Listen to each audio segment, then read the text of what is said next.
7h48, a presidente Dilma Rousseff determinou a suspensão do kit anti-homofobia que seria distribuído nas escolas públicas. O material será avaliado por setores da sociedade. A determinação da presidente veio depois que parlamentares se posicionaram contra os vídeos e livros. E um desses parlamentares foi o deputado federal Jair Bolsonaro, que nós recebemos hoje aqui no estúdio. Bom dia, deputado. Bom dia. Muito obrigada pela sua participação aqui no nosso programa.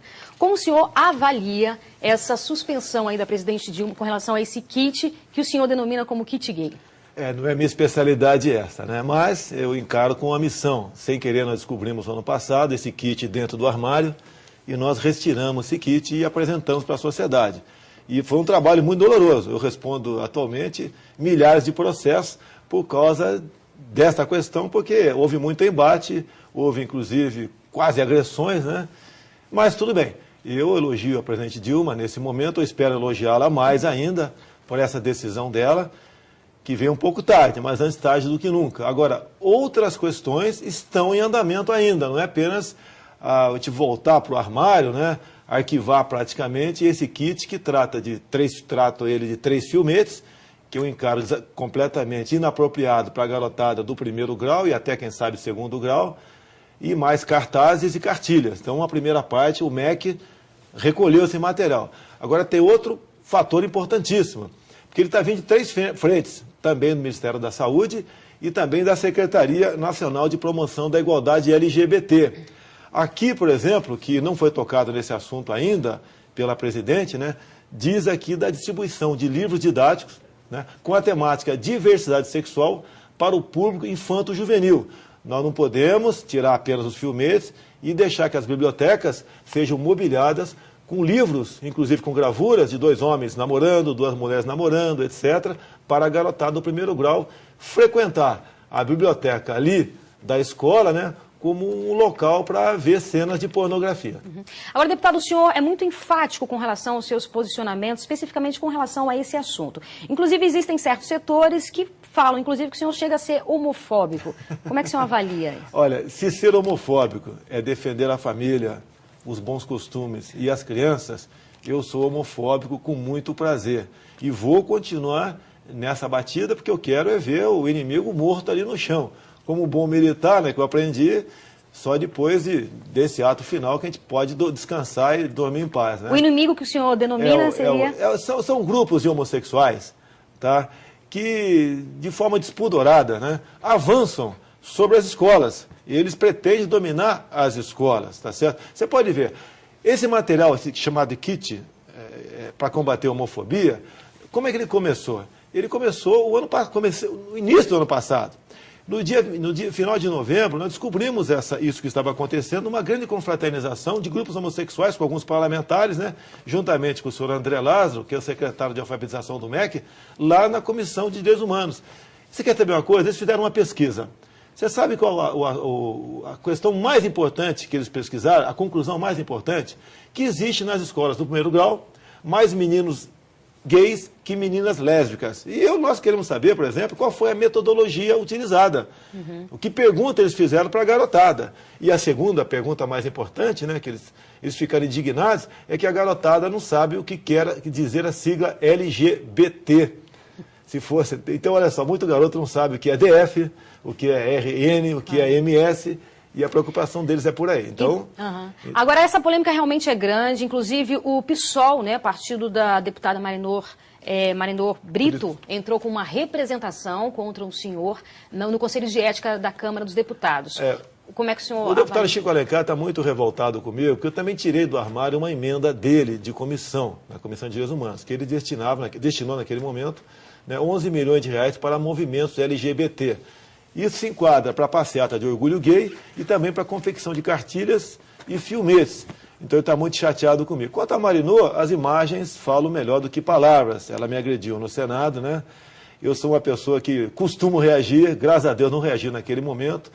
Me chamou, entre outras coisas, de corrupto, que eu estaria usando o recurso da Câmara para confeccionar esse material que eu estou divulgando a proposta governamental. Agora, eu não apresentei a nota fiscal, pedi da Câmara, né, fiz uma consulta à Câmara, se isso que eu fiz aqui se enquadra na verba para gastar para esse fim. Caso positivo, vou apresentar. Caso contrário, eu absolvo aqui. Agora, prezada senadora Marina Brito, que ficou conhecida em cima desse episódio, né? A acusação dela contra mim é que eu feri a feminilidade dela.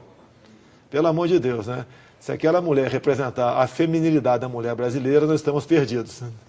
Agora, deputado, a vida parlamentar do senhor aí tem várias polêmicas. Queria saber o seguinte, o senhor gosta dessas polêmicas? Não, eu, como por ser militar, por exemplo, e defender o que aconteceu no período militar, ou melhor, defender a verdade, né?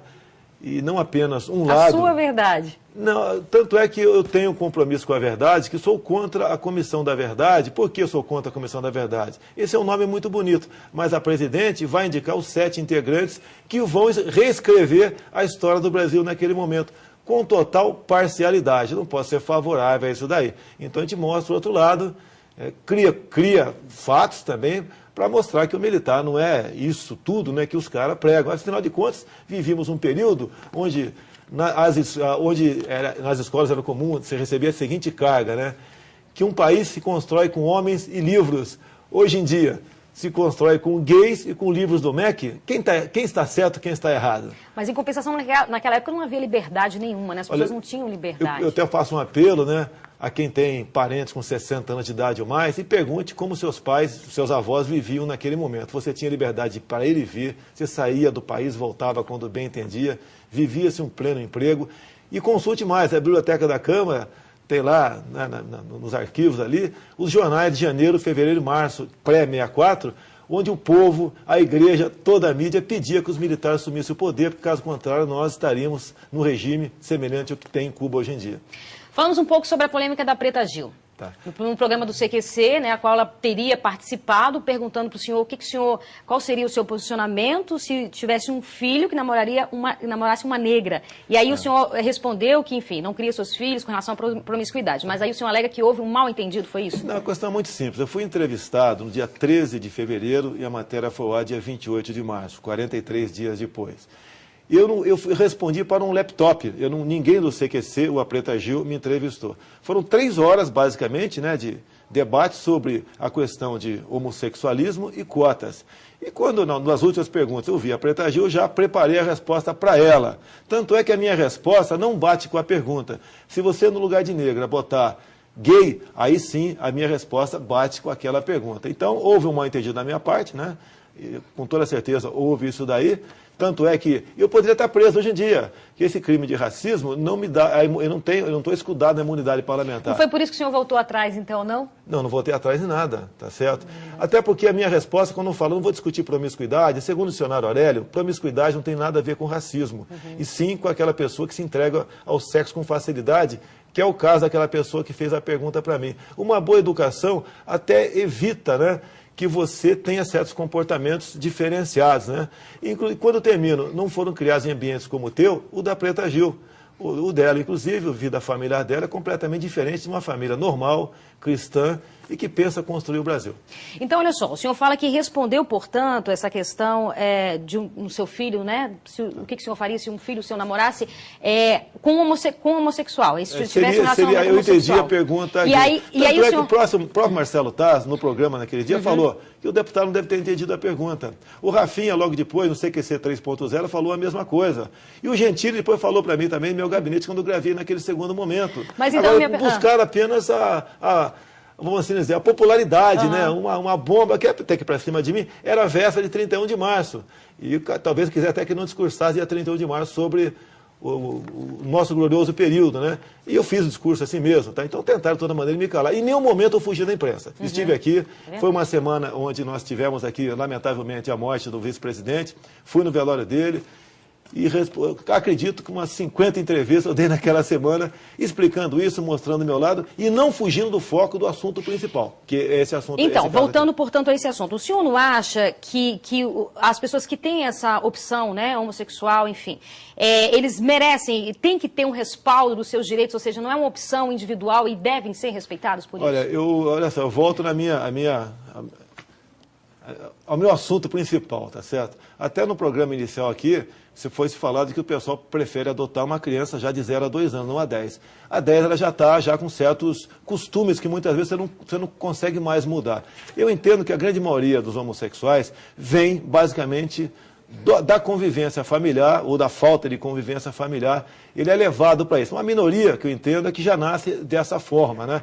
E nós, com essa briga nossa aqui, evitando que esse material chegasse na escola, nós estamos preservando a família, inclusive evitando que a garotada, né, adote comportamentos semelhantes ao que seria passado naqueles filmetes nas escolas. Imagina daqui a pouco chega um garoto em casa e fala: papai, eu estou namorando o Pedrinho. Ah, por quê? Porque eu vi no filme Probabilidade, que passou na escola, de combate à homofobia, que na verdade isso é uma grande mentira, né? Que no final o Pedrinho namora o Joãozinho. Tá, então... O senhor não respondeu a minha pergunta, mas infelizmente o tempo já acabou. Obrigada pela sua participação aqui no nosso programa, viu? E obrigado você pela companhia. Nós voltamos amanhã às 7h30. Até lá e tenha um excelente dia.